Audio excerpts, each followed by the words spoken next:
Well, in terms of disruptive technology in the NHS, I think the history is not particularly good, to be frank with you. The NHS has been an evolutionary organisation in the main.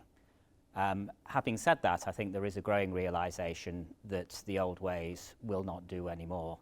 And a lot of the people who have a genuine desire to help patients and to improve health do recognise that if we try and carry on as we have been doing in the past, we are going to end up in very deep trouble indeed.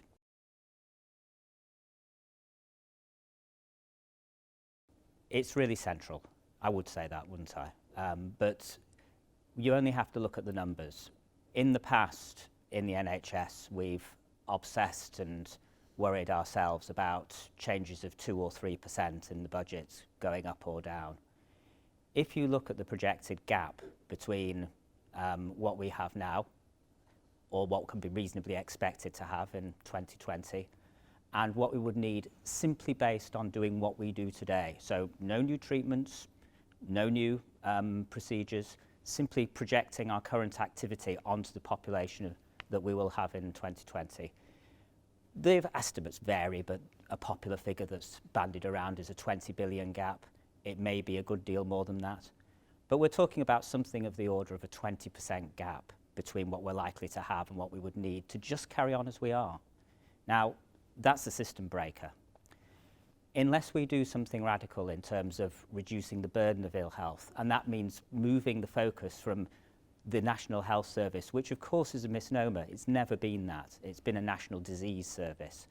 Unless we start to create a National Health Service which stops people consuming huge amounts of health resources, frankly at the end of life most of the time anyway, unless we gain that focus on keeping people healthier much earlier, then our system will collapse. Now, technology does have an ability to do that because it removes, what the great value of technology is, it removes the necessity of place.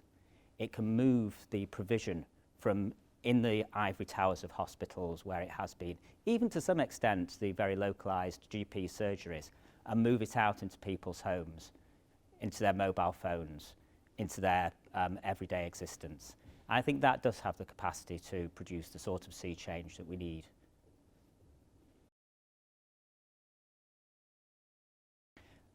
In a word, mobile.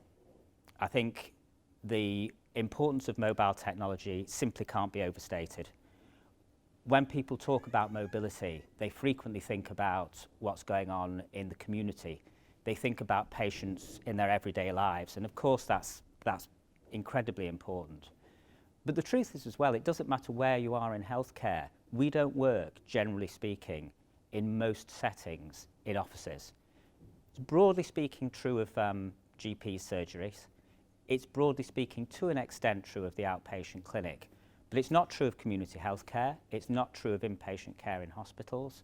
There are many, many areas where, even in areas where it's traditionally thought that mobility is not a big issue, in fact, if you're not mobile, you're not able to deliver the knowledge and the ability to record the data that constitutes that knowledge to your customer, which is the patient. Because the patient is in a bed in a hospital. You have to go to them.